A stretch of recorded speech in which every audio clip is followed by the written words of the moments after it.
Ohio University students aren't exactly flipping out about this year's midterm election, as low voter registration continues to plague any non-presidential election. Students are an apathetic bunch when it comes to local elections, but sophomore Rebecca Barnes said there are institutional problems to blame as well, including the fact that most students will change addresses every year and forget to register to vote. You're constantly moving like every single year, and that makes it really difficult. Also, like your address always changes, so like getting forms can be really tricky because like it might not actually update, or everything might be sent to your parents' house. On Tuesday, many students will flock to Baker University Center to vote in this year's election, if they've registered to vote 30 days prior. Voters must fill out one of these forms, which they can get from the Athens County Board of Elections on Court Street, or print out and mail in like I did.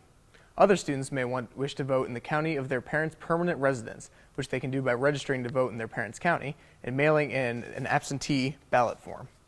As of October 22nd, the Athens Board of Elections said that there were 3,000 requests for these absentee ballots, 1,741 of which have been returned. Absentee ballots make it easy to vote when you're constantly on the move, like many OU students. But still, these forms can be complicated and cumbersome and leave many frustrated with the system.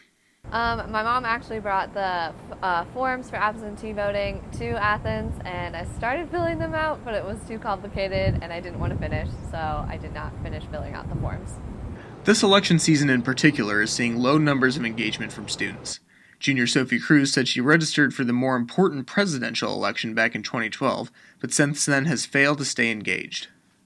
I am not currently a registered voter. I had registered my freshman year that I was here right when I turned 18, which was the presidential election, and I voted in that election, and then just since then I haven't re-registered, mainly because, you know, living in a different place each year, you have to re-register, so I just kind of never did it again. So.